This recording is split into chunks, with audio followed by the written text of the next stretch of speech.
Bonsoir, rebonsoir à tous et à toutes. Nous allons commencer notre conseil municipal ce mardi 11 juin 2024. Donc le quorum est atteint, parce que le quorum est à 12 et nous sommes actuellement 16. Peut-être que certaines conseillères vont arriver un petit peu en retard, on va voir, mais on prendra en cours de route comme d'habitude en notant l'heure d'arrivée, évidemment. Alors, j'ai reçu 4 pouvoirs, donc Madame Stéphanie Fernandez qui me donne pouvoir, Monsieur Gandon qui donne pouvoir à Olympe Lefebvre, Karim Sibous qui donne pouvoir à Jean-Brice Camerini, et Monsieur Mélier qui donne pouvoir à Madame Nadine Verneau. C'est bien cela? Pas de souci, très bien. Secrétaire de séance. Donc, voilà, très bien. Bonsoir Catherine. Donc, secrétaire de séance dans l'ordre, normalement c'était Monsieur Gérard Mélier, donc on va passer donc au suivant, c'est Virginie Suchat. Pas de problème? Très bien, on peut y aller. Procès verbal du dernier conseil municipal, donc vous l'avez reçu, appelle-t-il des remarques? Non? Donc je vous propose de passer tout de suite au vote. Qui est contre? Qui s'abstient? Merci. Alors pour moi, j'ai un peu la voix qui tremblotait là, parce que on va commencer par une seule intervention. C'est malheureusement donc la triste nouvelle, avec une profonde émotion. Donc nous avons appris le décès de Madame Mireille Leroy, survenu le 2 juin dernier. Je crois dire que nous avons perdu une grande dame qui a énormément œuvré pour la commune, dans une discrétion qui était sa signature. Conseillère municipale, membre actif de l'association de GAM de Crogy, de l'association de sauvegarde de l'Abbatiale. Elle était aussi membre du CCS depuis plusieurs mandats. Elle a œuvré aussi au début du mandat 2008-2014 à la création, avec Daniel Guillaume, à l'époque première adjointe, du Conseil municipal des enfants, qui malheureusement, au fil du temps, s'est étiolé. Et elle était une membre active du comité de pilotage du budget participatif. Et on peut dire, il y a des gens du budget participatif qui sont là, qu'elle était certainement la cheville ouvrière pour la réalisation de la séance du cinéma plein air du 9 juin 2023.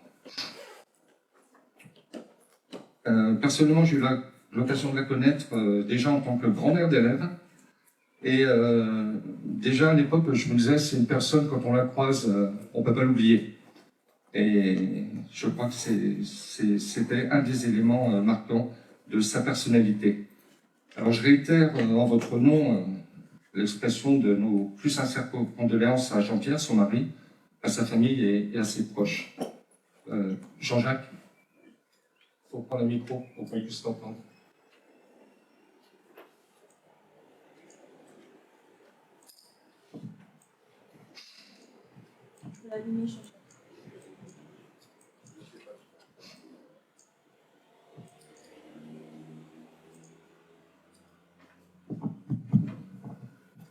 Donc un rapide portrait de notre ancienne collègue Mireille Leroy, que nous avons tous de près ou de loin, je pense, connus. Nos vies sont traversées par des gens agités et bruyants. Mireille Leroy n'était pas de cela. Nos vies sont également traversées par des gens inefficaces. Mireille Leroy n'était pas de cela. Nos vies sont traversées par des gens qui ne s'engagent jamais. Mireille Leroy n'était pas de cela. Nos vies sont traversées par des gens sans conviction aucune. Mireille Leroy n'était évidemment pas de cela. Nos vies sont également traversées par des gens égoïstes. Mireille Leroy n'était vraiment pas de cela. Nos vies sont souvent traversées par des gens qui se disent apolitiques. Mireille Leroy n'était pas de cela. Nos vies sont traversées par des gens qu'on oubliera tous rapidement. Mireille Leroy n'était évidemment pas de cela. C'est un grand merci à Mireille que je formule en notre nom à tous aujourd'hui pour son œuvre, pour la qualité de ses relations, pour la fraternité, l'amitié et l'engagement. Je vous propose, si vous voulez bien, de prendre un temps de recueillement, une minute de silence. Merci.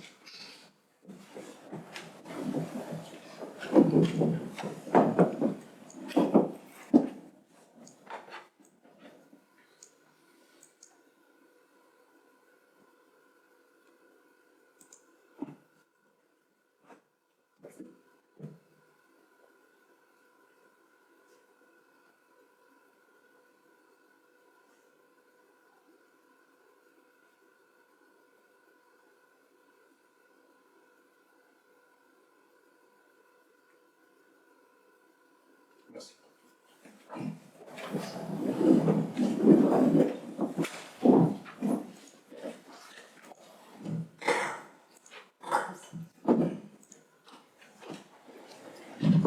Donc nous allons prendre le cours de notre conseil municipal et je vais céder la parole à Stéphanie Gobier pour plusieurs délibérations qui concernent donc les affaires scolaires. Bonsoir.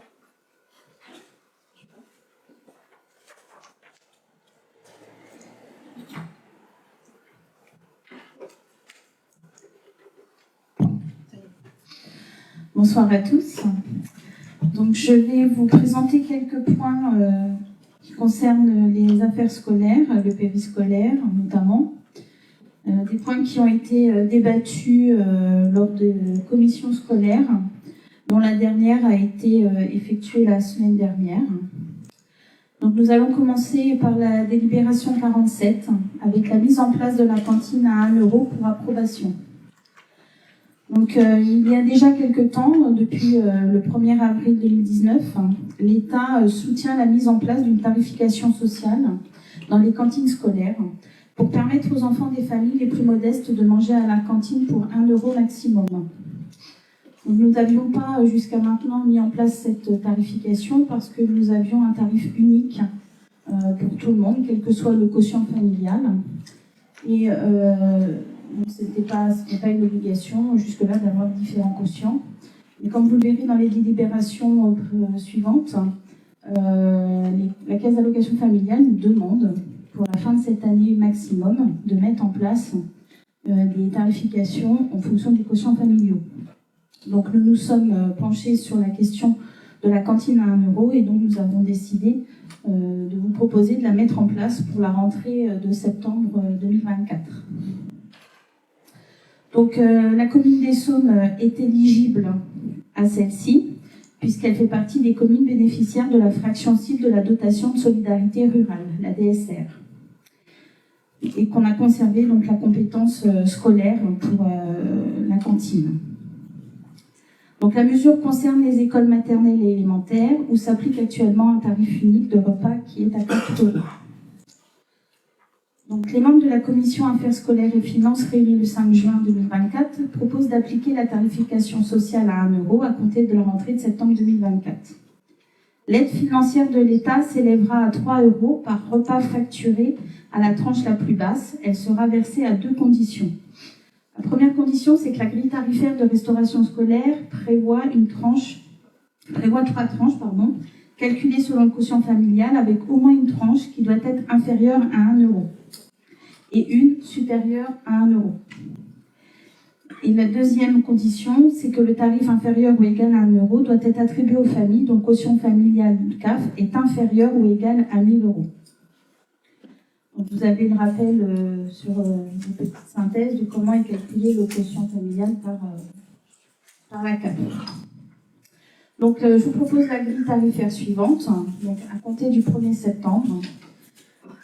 De 0 à 1 000 € de quotient familial, le repas sera compté 1 €. De 1 001 à 2 500 €, le repas sera de 2,50 €.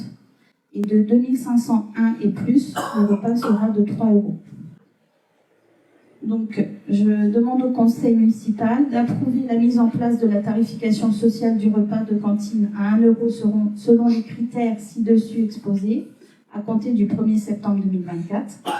d'approuver la tarification de la restauration scolaire par tranche de revenus ci-dessus présentée à compter du 1er septembre 2024 et d'autoriser Monsieur le maire à signer tous les documents permettant la mise en place de ce dispositif, dont la convention triennale avec l'État. Est-ce qu'il y a des questions, des remarques?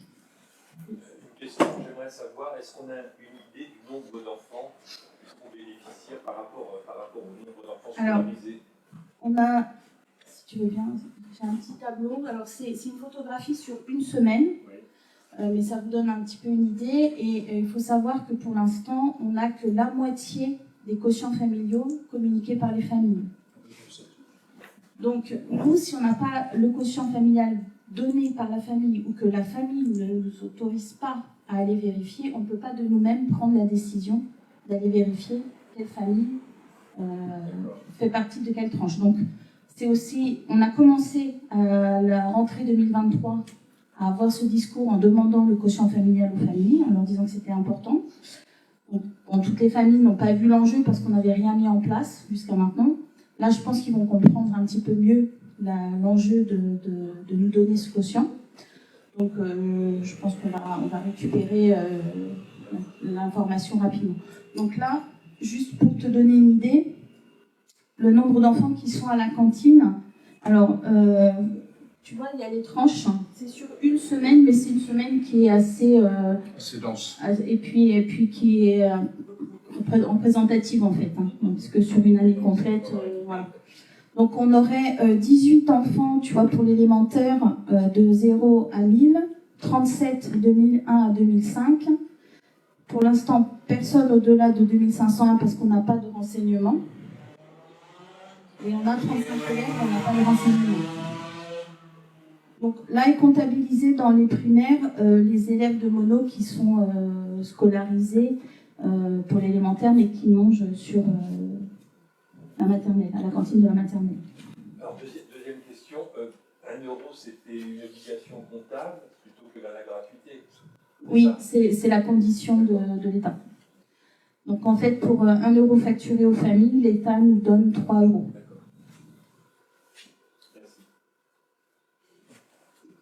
Le... Faut mettre le son pour. C'est pas pour nous, c'est pour les gens. Le quotient familial, est-ce qu'il ce sera révisé tous les trimestres? Non, il sera donné à l'année. Hein. Il sera donné en début d'année, chaque année.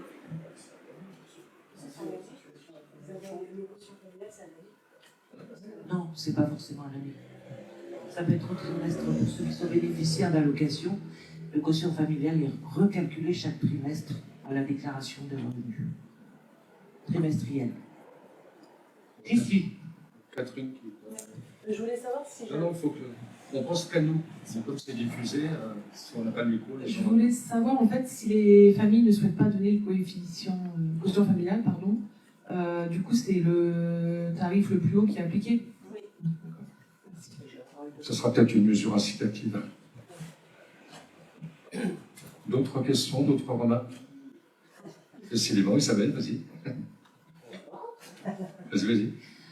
Une dernière question qui est un petit peu plus pointue et plus difficile, c'est concernant des familles qui ne sont pas bénéficiaires de la CAF parce qu'elles sont en situation irrégulière, mais dont les enfants sont scolarisés par obligation et qui quand même réussissent à mettre leurs enfants à la cantine et payer. Eux n'ont pas de coefficient familial, donc d'emblée ils seront à plein tarif, je suppose. Bon, on va voir ça. N'importe comment, actuellement, ils mangent à la cantine et la cantine est payée. Hein, donc voilà, et est payée sur le tarif qui existait, qui était le tarif plat, pour l'instant. Je ne voudrais pas qu'on puisse croire ou entendre que les enfants mangeaient pour rien. Hein. Donc, voilà, voilà. Ils mangeaient sur le tarif maximum. Ouais. Moi, je voulais savoir pourquoi est-ce que ça n'a pas été mis en place dès 2019 ou dans les années qui précèdent, puisque je trouve que c'est une bonne mesure pour les familles, surtout dans le contexte d'inflation qu'on connaît. Et là, c'est vrai qu'on aurait pu, au lieu d'attendre que ça devienne obligatoire, peut-être anticiper un petit peu et penser. C'est pas une obligation. Ça, c'est pas ce que tu as dit? Non. D'accord. Alors, c'est une possibilité, et comme on est en territoire de solidarité rurale, en DSR, on a la possibilité, au même titre, par exemple, que les écoles qui sont dans les quartiers prioritaires. Parfois, il faut donner du temps au temps, hein, comme disait l'ancien président de la République. Il y a eu des échanges, et à un moment donné, ça a mûri et c'est passé. Voilà, oui, ça aurait pu être fait avant, peut-être. Il y a des écoles qui actuellement peuvent prétendre aussi des communes qui ne le font pas. Nous, on y est, ça y est, on s'y engage et je pense en effet que c'est une bonne chose. D'ailleurs, je parle sous ton contrôle, Stéphanie, mais la commission affaires scolaires regroupée avec la commission finances avait émis un avis unanime, il me semble, sur le sujet. Oui. Très bien. Jean-Jacques.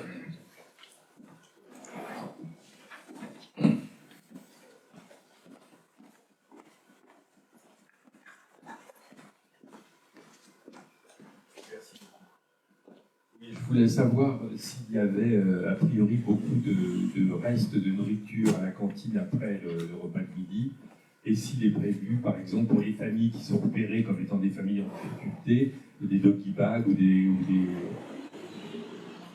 choses comme ça. Qu'est-ce qui se passe pour la nourriture qui n'est pas mangée? Voilà. Bon, alors, bien que ta question n'entre pas dans le cadre précis de la délibération, je vais t'apporter comme une réponse, ça me semble normal.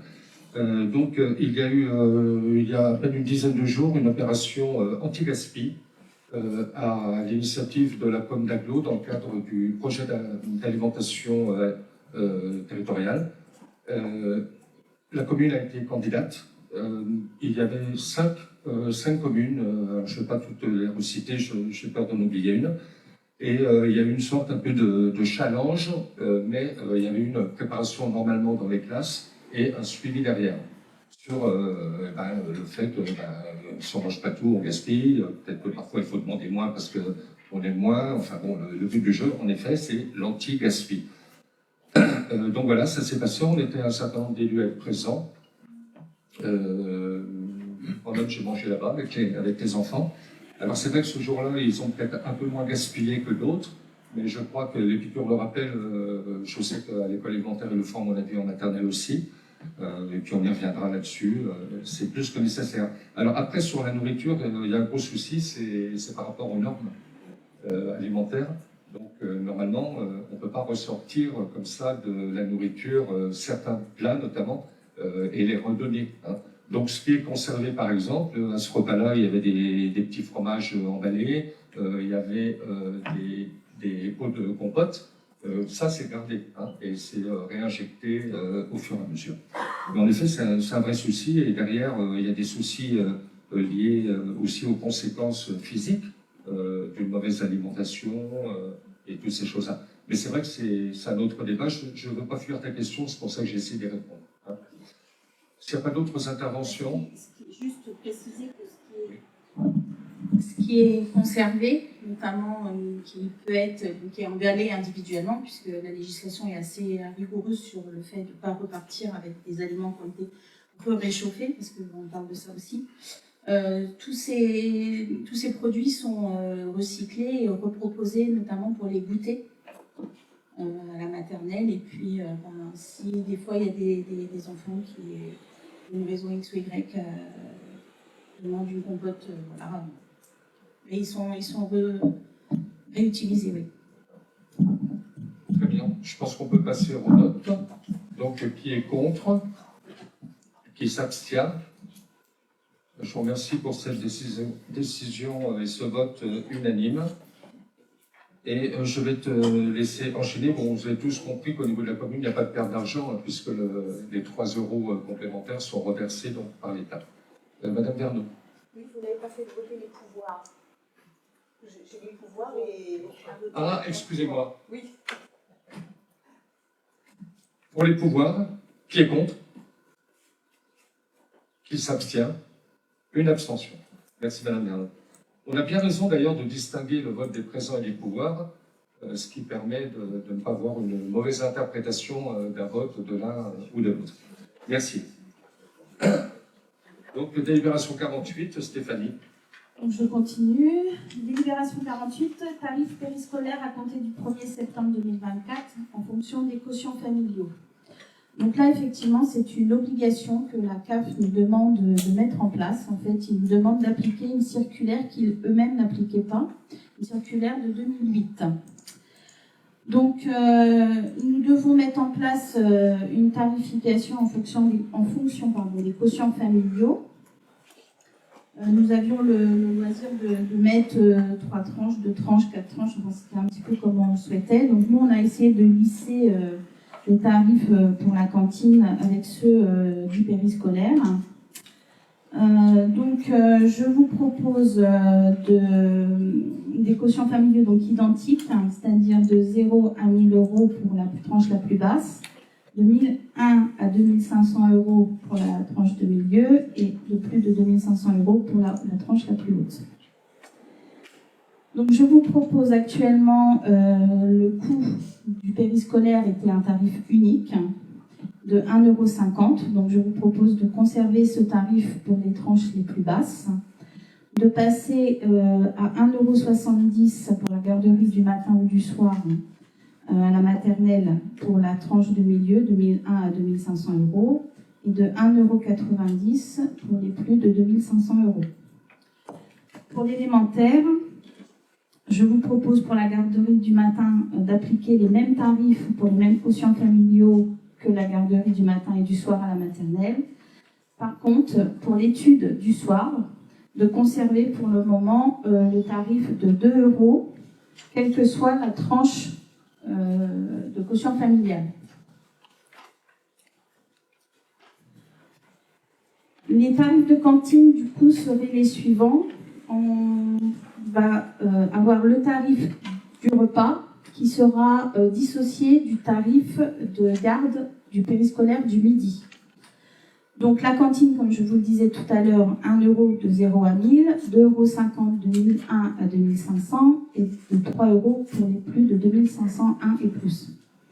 Auquel il faudra ajouter un tarif de 1,50 € que je vous propose pour n'importe quelle tranche, qui restera identique.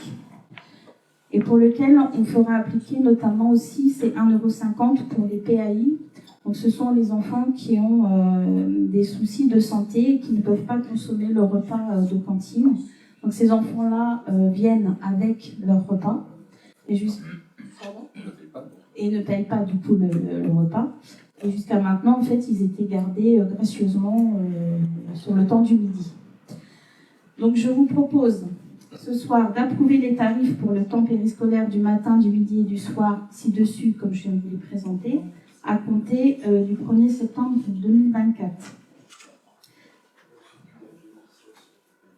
Une question?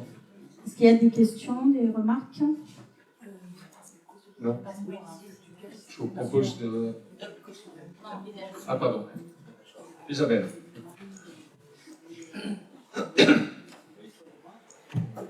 Oui, il y a une chose qu'on n'a pas bien comprise. Pour le périscolaire du midi, c'est uniquement les enfants PAI ou il y a un périscolaire le midi pour tout enfant? D'accord. Donc chaque midi, on ajoute le tarif de la cantine plus le périscolaire. C'est-à-dire qu'une famille où le responsable ou les responsables légaux, au plus, payeront pour le repas plus le temps de garderie entre les heures de fermeture et d'ouverture de l'école du midi, au maximum 2,50 €. Voilà. Le minimum 2,50 € et le maximum 4,50 €. Il faut savoir, pour les tarifs qui sont restés inchangés, je me permets, ce sont des tarifs que moi je connais depuis que j'étais directeur d'école en 2009. Enfin, ils ont été inchangés depuis 2009. En périscolaire, tu veux dire? Périscolaire. Oui. Oui.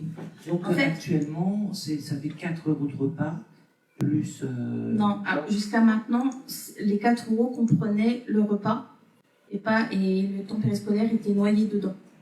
D'accord. Voilà. Donc, on dissocie bien. On était une des seules communes où on avait le prix de repas le plus bas sur toutes les communes alentours. On a pu le constater lorsque la com d'Aglo a commencé à à nous solliciter, à nous sensibiliser justement à la mise en place des différents quotients familiaux. Donc en fait, on s'est aperçu qu'on était la commune avec un repas et un périscolaire du midi le moins cher sur toute la com d'agglo quasiment. Ouais, et donc nous on ne différenciait pas parce ils avaient déjà les quotients familiaux. S'il n'y a pas d'autres questions, on va passer au vote. Qui est contre? Qui s'abstient?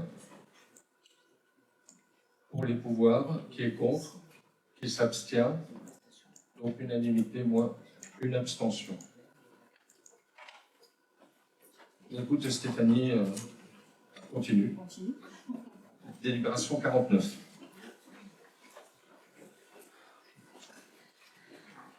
Donc, du fait de la modification des tarifs périscolaires et de la mise en place de la cantine à 1 euro, donc nous avons revu les deux règlements intérieurs, le règlement intérieur périscolaire et le règlement intérieur de la restauration scolaire. Donc, vous les avez tous eus. Alors, je vais juste vous indiquer ce qui a été modifié, puisque le reste n'a pas du tout changé. Donc, sur le règlement intérieur périscolaire, on a augmenté la pénalité. C'est un débat qu'on avait eu en commission des affaires scolaires depuis un petit moment, mais on n'avait pas changé le règlement. On attendait, parce qu'on savait que les tarifs allaient bouger. Donc la pénalité était de 5 € lorsque un parent ne venait pas récupérer son enfant à 18 h. Et nous proposons de la passer à 20 €. Pourquoi on a augmenté autant? Parce qu'il y a certains parents qui arrivaient bien après 18 h. Et c'est surtout qu'on avait des remarques sur le fait que notre pénalité, ils préféraient payer notre pénalité plutôt que de payer une heure de nourrice parce que c'était moins cher. Donc voilà. Donc nous, on a nos agents municipaux aussi qui ont une famille, qui ont une vie. Donc ils travaillent jusqu'à 18 h, mais pas jusqu'à 18h15 ou 20. Donc, pour le règlement intérieur périscolaire, voilà le changement que je vous propose. Des remarques, des questions? On passe au vote. Qui est contre? Qui s'abstient? Pour le pouvoir, qui est contre? Qui s'abstient? Contre, pardon? Oui, pour le pouvoir, oui. Pour les pouvoirs, contre, d'accord, très bien. Donc, unanimité, moins un contre. Je pense que tu arrives à ta dernière délibération. Ma dernière délibération. Enfin, dernière, pour ce jour. Pour aujourd'hui. Donc, c'est la modification du règlement intérieur du service de restauration scolaire.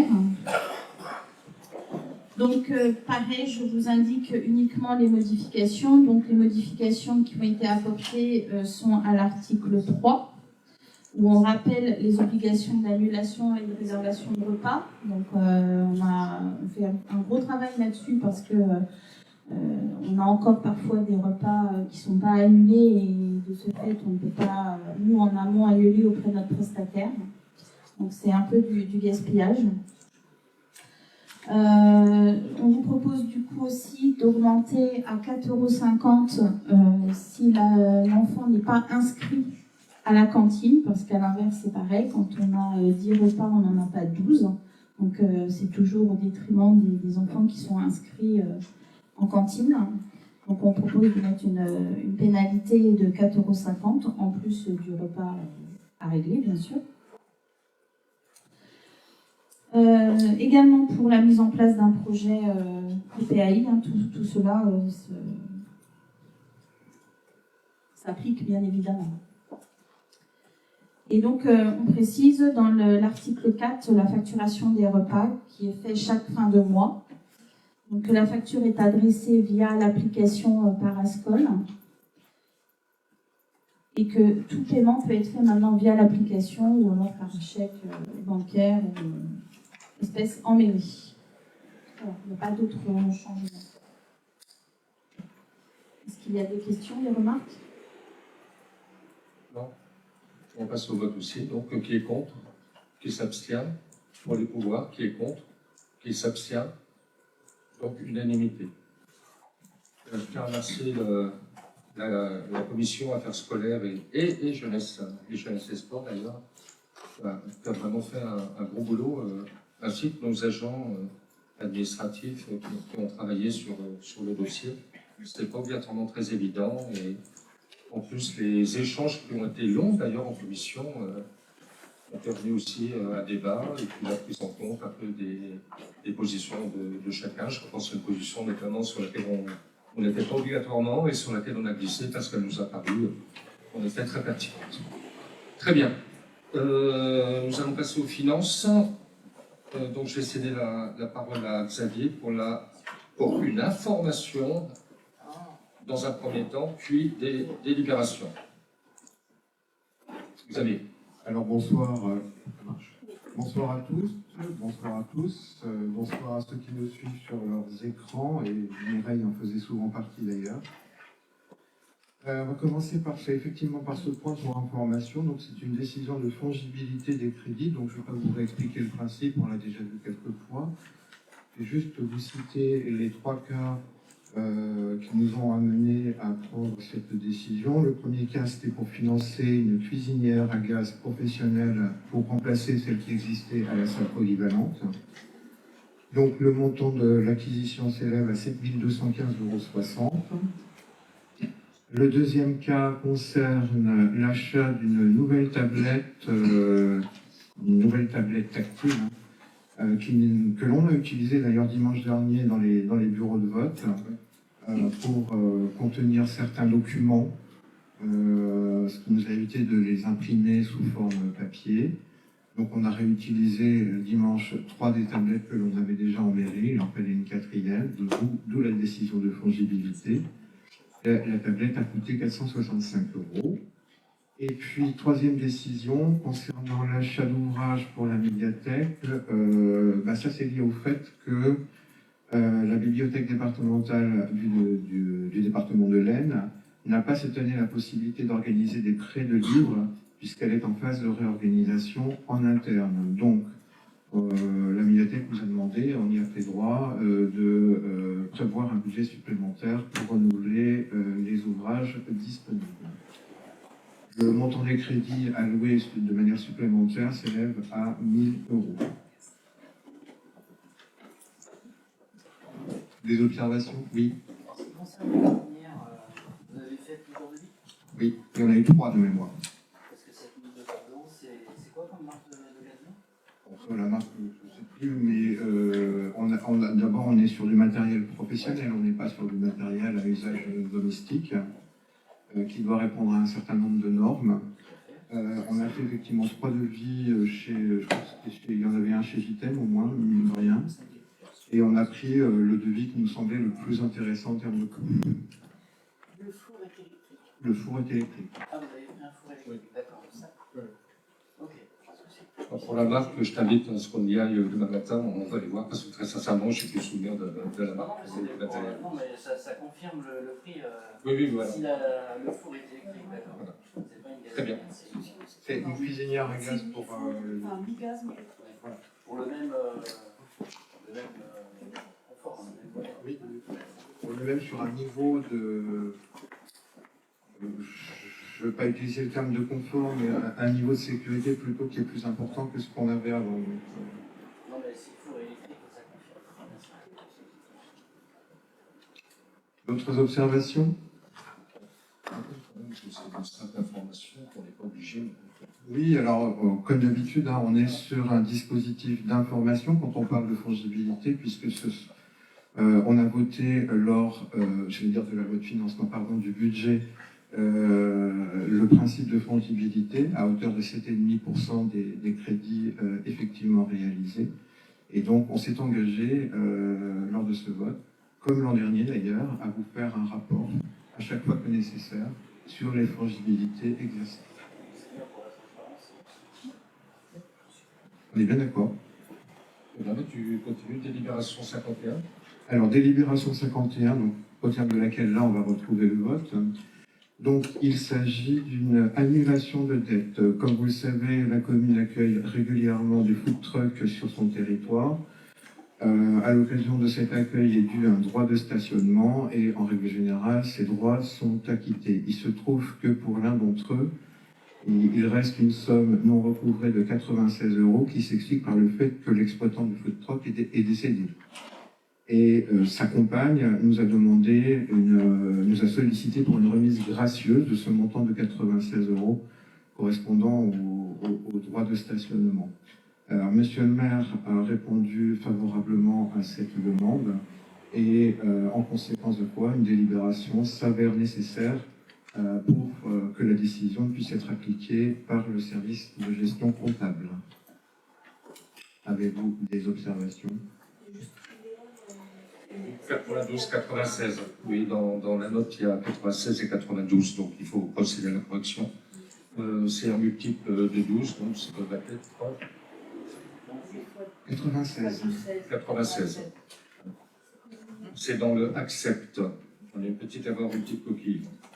L'annulation de la dette d'un montant de 96 € de... Très bien. On passe au vote. C'est parti. Donc, qui est contre? Qui s'abstient? Pour les pouvoirs, qui est contre? Qui s'abstient? J'ai pris la décision rapidement parce qu'il me semble que sur ce genre de sujet, il n'y a pas à ergoter. Délibération 52, la parole est toujours à toi, Xavier. Alors, il s'agit d'une demande de subvention présentée par le Secours populaire, et plus exactement la section locale du Secours populaire. Alors, souvenez-vous, le mois dernier, on a délibéré sur les attributions de subventions aux associations. Lors de la commission finances qui a préparé cette délibération, il a été évoqué le fait que le Secours populaire n'avait pas présenté de demande, contrairement à l'année passée. Donc on s'est rapproché du Secours populaire qui effectivement nous a présenté ensuite une demande. Alors on n'est pas tout à fait dans les clous de ce que l'on exige sur la nature de la demande, puisque c'est un simple courrier qui détaille les actions du Secours populaire sur une année donnée. Cela étant, la structure nous a expliqué soutenir actuellement 90 familles en difficulté dans le contexte actuel, dans le contexte économique actuel. Et parmi ces 90 familles, sans qu'on ait exactement le détail, certaines sont installées sur le territoire de la commune. Donc pour ces raisons, l'on vous propose de faire exactement comme l'an dernier, c'est-à-dire d'accorder une subvention d'un montant de 500 € au Secours populaire de Château-Thierry. Y-a-t-il des questions? Peut-être, oui, ce serait intéressant quand même de savoir quel nombre de familles a recours au service du Secours populaire pour la commune, à l'occasion, quoi. C'est intéressant de savoir s'il y a 3 familles ou s'il y en a 30, parce que ça poserait des questions qu'on pourrait peut-être évoquer. Moi, je suis assez d'accord avec ça, et on le fera dans le cadre de l'exercice de l'an prochain. On avait eu l'indication au niveau de la Croix-Rouge, alors je parle de mémoire, je ne sais plus si c'est il y a 1 an ou 2 ans. Donc son président, M. Gaillard, nous avait informé qu'au moment où on avait la réunion du CCAS, Mme Bernard, vous y étiez aussi, ils avaient distribué 150 paniers repas. C'était en cours d'année. Donc voilà, alors pour eux, c'est pas obligatoirement facile de savoir. Hein, mais oui, non, c'était énorme, mais c'était il y a 1 an ou 2 ans déjà. Hein. Je vois qu'il y a des personnes qui acquiescent parce qu'il y a tout qui sont au courant de tout ça. Très honnêtement, je ne suis pas sûr que ce soit facile pour le Secours populaire de distinguer les familles essommoises des autres familles secourues, mais on leur posera la question. Oui, tout à fait. Et donc, il y a un membre du CCAS qui siège régulièrement. Donc, avant, c'est la présidente, mais qui a arrêté, et donc c'est Madame... qui a remplacé donc Madame Farandez. Alors, Madame Bouvier. Par rapport au Secours populaire, je ne me prononcerai pas, mais par rapport à la Croix-Rouge, il est tout à fait possible de savoir combien il y a de familles d'Essômes-sur-Marne, tout simplement parce que toute demande à la Croix-Rouge, soit d'accès à l'épicerie sociale ou soit de colis, se fait sur dossier.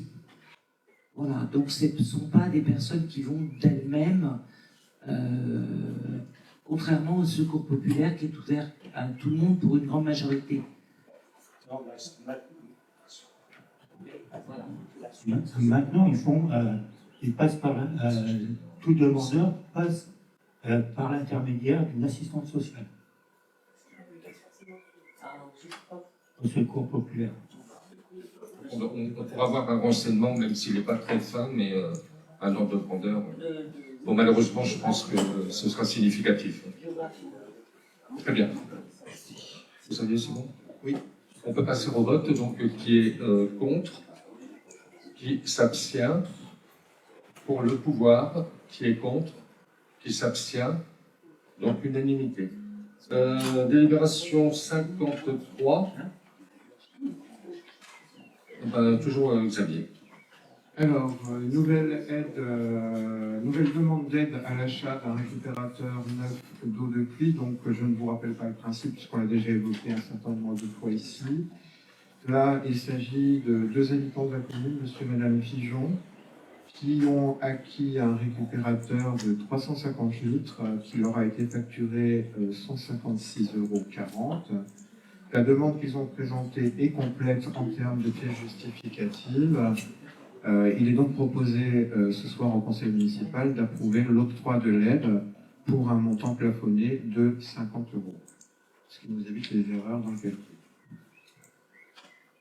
C'est bon?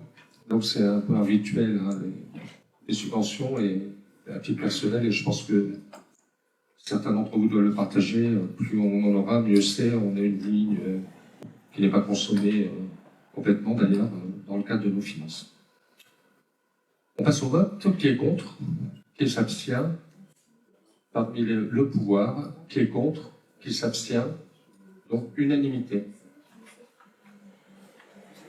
Bien, je vais prendre la parole pour là aussi 2 délibérations qui sont nécessaires et obligatoires.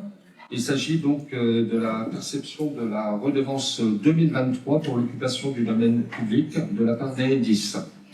Donc je vous rappelle que la redevance d'occupation du domaine public, qu'on appelle la RODP, son acronyme, pour les réseaux électriques est une redevance annuelle perçue par les communes pour la mise à disposition d'une partie de leur domaine public. En exploitant cette partie du domaine public par la présence de réseaux de transport, de distribution d'électricité, le gestionnaire de ces réseaux, Enedis, doit verser aux collectivités concernées une redevance annuelle pour occupation du domaine public. Le montant maximum de cette redevance est défini par le décret 2002-409 du 26 mars 2002, qui en assoit la valeur sur la population totale de la commune. Donc pour les communes, nous sommes concernés donc de supérieurs à 2000 habitants, ainsi que pour les départements, le plafond de la redevance 2023 est établi selon une formule de calcul qui est mentionnée dans divers articles. C'est une formule un petit peu compliquée, c'est 0,183p moins 213 que multiplie 1,5309. Je vous laisserai faire le calcul pour vérifier si c'est bon pour notre commune. On l'a fait, c'est bon. Donc le versement effectif de la présente redevance due par les concessionnaires du réseau public nécessite donc l'émission préalable d'un titre de recette à l'attention d'Enedis. Donc pour 2023, la redevance s'élève, comme j'ai dit tout à l'heure, à 454 €. 2719 population principale plus 66 population secondaire comptées à part, donc 2785 habitants. Donc vous êtes invités, après en avoir donc délibéré, à m'autoriser à signer toutes les pièces relatives à l'encaissement de cette somme. Cette somme, ces crédits, donc, seront inscrits au budget de la collectivité à l'article 70-323. Bon, je ne pense pas que ça appelle spécialement de remarques. Hein. Si tenté? Non? Très bien. Donc on doit passer au vote. Donc qui est contre? Qui s'abstient? Pouvoir, qui est contre? Qui s'abstient? Merci.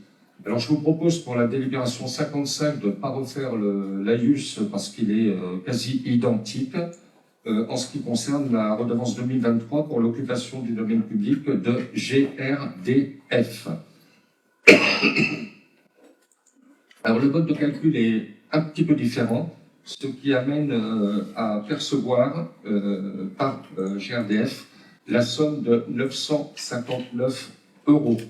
On vous a mis sur votre note que, pour rappel, en 2022, c'était 937 €, donc il y a 22 € supplémentaires. On se fait des questions, je veux bien, mais là aussi, je ne pense pas que ça appelle grande remarque. Donc, on doit voter. Donc, qui est contre? Qui s'abstient? Pouvoir. Qui est contre? Qui s'abstient? Merci. Nous pourrons procéder à l'encaissement de ces sommes. Je vais céder, en ce qui concerne les ressources humaines, donc la parole à Frédéric Léandre. Frédéric, c'est à toi. Alors, bonsoir.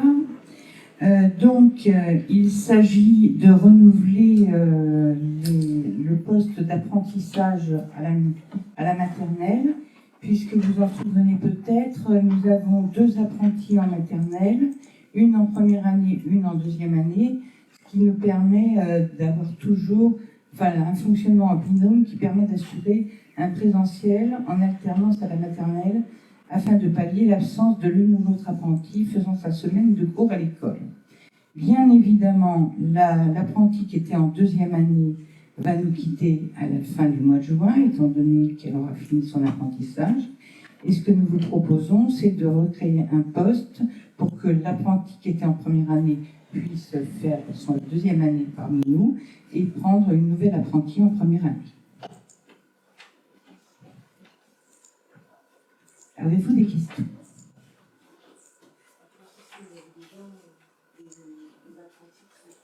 Nous recevons... Est-ce qu'il y a déjà des apprentis qui se sont présentés? Alors, nous avons reçu 4 candidatures par le biais du lycée, à l'école, et donc nous les recevons demain matin. Jeudi matin. Oui, jeudi matin. Très bien. À chaque fois, ces candidatures sont proposées par le centre de formation. Très bien. Pas de remarques? On passe. Des remarques? Non. Très bien. On passe au vote. Qui est contre? Qui s'abstient? Pouvoir. Qui est contre? Qui s'abstient? Donc, unanimité moins une abstention. Le tableau des emplois, Frédéric, c'est toujours à toi. Délibération 56. Ah non, on l'a fait. Pardon, excusez-moi. Non, j'ai oublié de tourner ma page. Non, c'est moi, ne vous inquiétez pas. Donc, on passe à l'information agenda. Donc, demain, venez nombreux à partir de 16h et pour ceux qui participent à l'organisation au marché donc, du mercredi 12 juin, de 16h à 19h, marché des producteurs et artisans locaux. Le 15 juin, il y aura donc le fameux thé dansant de 14h à 18h. Alors de tête, on est à pas loin de 100 inscriptions, Stéphanie. On est quasi à 100 inscriptions. Ensuite, nous avons le tirage au sort des jurys d'assises de l'Aisne, où nous réunirons dans cette salle communale les communes du canton, à l'exception des communes qui ont plus de 1350 habitants, si je ne m'abuse. Donc il y aura quand même du monde et on fera donc le tirage des jurys d'assises. Un certain nombre d'élus d'ailleurs pourront être présents. Et nous avons, comme vous le savez, suite à la décision de M. le Président de la République, les élections de dissoudre l'Assemblée nationale, les élections législatives du dimanche 30 juin et 6 deuxièmes tours du dimanche 7 juillet. Nous avons déjà envoyé ce matin un courrier à tous les conseillers municipaux pour vous demander leur disponibilité. Certains avaient peut-être prévu des bonnes vacances ou je ne sais. Donc voilà, on a besoin de s'organiser quand même au plus vite. C'est pareil, on a commencé à contacter nos assesseurs habituels afin d'organiser tout ça au mieux. Ça ne nous laisse pas beaucoup de temps, mais on gérera et on réussira. Prochain conseil syndical, donc le mardi 9 juillet. Ah, conseil. D'accord, prochain conseil municipal. Le mardi 9 juillet. La fête communale, pour rappel, 12, 13, 14 juillet. Et je vous rappelle aussi, je crois qu'on a un slide, Kevin, pour la flamme olympique. Très bien, le passage donc de la flamme olympique le mercredi 17 juillet. Et il est organisé donc face à la Marne sur le grand parking, tout un tas de stands des 87 communes qui composent la communauté d'agglomération de la région de Château-Thierry. Donc nous avons un stand et nous aurons besoin, donc, mais déjà plusieurs personnes, plusieurs élus se sont proposés donc, pour tenir ce stand ce jour-là. Il y aura aussi pendant cette journée beaucoup de jeunes qui seront là et il y aura des animations sportives, des sportifs, jeux et autres à cette occasion. Donc voilà, en termes d'information, je pense que je n'ai rien oublié. Oui. Mercredi 19 juin à 22h30, le CPIE, en partenariat avec la commune, organise une sortie nocturne autour des animaux nocturnes, chouettes, etc. C'est sur inscription, et donc toutes les infos sont sur la newsletter où on peut les retrouver. Ouais, c'est pour ça que je n'avais pas relayé, mais tu as raison. Et pour information aussi, très prochainement, un certain nombre d'élus, plus le responsable des services techniques vont être filmés. Donc pour faire un petit film, tu peux prendre la parole, Chambreuse, pour expliquer. Oui, alors je pense qu'on l'avait déjà évoqué, c'est le CAUE qui se propose de mettre notre commune en avant suite au... Donc le CAUE se propose de mettre notre commune à l'honneur suite à notre candidature au label Ville et Village Fleuris. Donc il y aura une vidéo qui va être réalisée à destination des autres communes pour les inciter, pour leur montrer qu'on peut mettre des choses en place autour de la biodiversité sans forcément qu'il y ait un coût très élevé qui suit de volonté, de beaucoup de volonté et de travail en partenariat. Et donc voilà, ce sera très prochainement, il y aura plusieurs personnes qui seront interviewées, etc. Donc voilà. Très bien. Donc en termes de... Oui, pardon. Pascal. Une petite question à poser concernant le projet AGLI. On va connaître l'avancée du projet AGLI. Oui, ben je comptais donner la parole à notre habitant qui est venu à la réunion parce que je pense qu'il allait poser la question. Pas spécialement? Non? Bon, voilà. Donc, le chef de projet, j'ai rencontré le chef de projet dernièrement. Ils en sont au niveau de la rédaction du permis d'aménager. Je l'ai rencontré au moment du bornage des terrains face à la zone commerciale.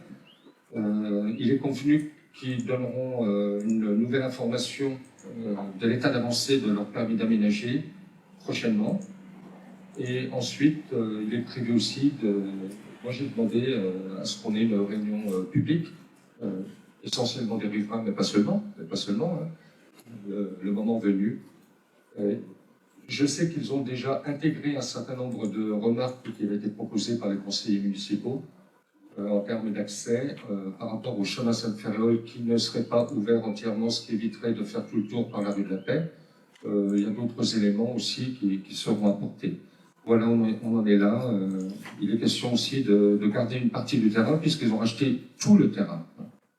Il est question aussi de garder une partie du terrain en zone naturelle. Donc voilà, mais je ne veux pas aller plus loin parce que je n'ai pas encore complètement le détail. Voilà. Oui, Eric. Suite à la remise en place des nouvelles conditions à la carte, il faut faire une demande pour les conseillers qui souhaitent venir. Oui. Alors, je voulais attendre le 9 juillet, mais on peut le faire maintenant, parce qu'il y a pas au moins l'information. Voilà, donc vous avez vu bien évidemment que le bureau de la Com d'Aglo a été renouvelé suite à la démission du président Etienne Hay et à la nouvelle élection donc, de Sébastien Eugène et de son équipe, dont je fais partie. Donc, à cette occasion, on est obligé de renouveler un certain nombre de postes dans des instances de représentation, dans les commissions. Et vous savez que les commissions sont ouvertes aux conseillers municipaux. Donc, actuellement, on en a déjà un certain nombre. Alors, je ne veux pas en oublier. Bon, je sais qu'il y a Jean-Brice Camerini, je sais qu'il y a Xavier, Michel Horpère maintenant. J'espère que j'en oublie pas. J'espère que j'en oublie pas. Eric, il n'était pas là. Si, Eric. Moi, j'étais aussi. Mais bon. Donc, il y a appel possible si vous êtes intéressé par une des 6 commissions, dont on vous redonnera d'ailleurs l'intitulé, hein, parce que depuis le temps, vous avez peut-être oublié. On recevra vos demandes et on les transmettra à la com d'Aglo, et ensuite, ça devrait être officialisé par le prochain conseil communautaire. Voilà, alors ce qu'on peut dire déjà, ce qui n'empêche pas qu'il y ait un deuxième conseiller, puisqu'on a aussi ouvert, alors là je parle avec ma casquette, membre du bureau de la com d'Aglo, avant il n'y avait qu'une personne de la commune ou conseiller communautaire par commission. Là on a ouvert à plusieurs. C'est fort demandé, notamment par certaines petites communes.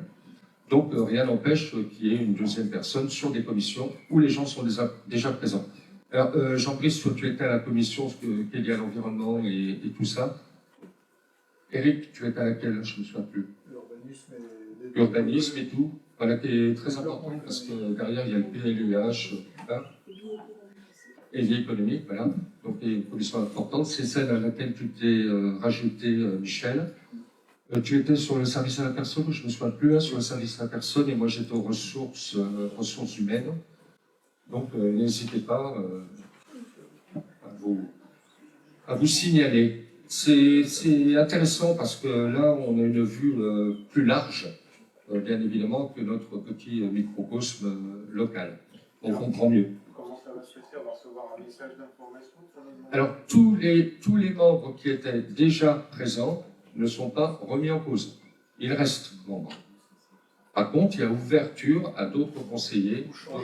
Et si on veut qui veut changer, par exemple. Alors, si tu veux changer, par contre, il n'y a aucun souci. Tu dis, voilà, j'étais dans la commission 4, je souhaite aller dans la commission 6, et moi, je te labellise pour que ça passe. Parce qu'il faut que ce soit le maire, quand même, qui labellise les demandes. Voilà, donc vous avez le temps de la réflexion. Et bon, d'ici quelques temps, j'enverrai tout auprès du président de la commune d'Aglo.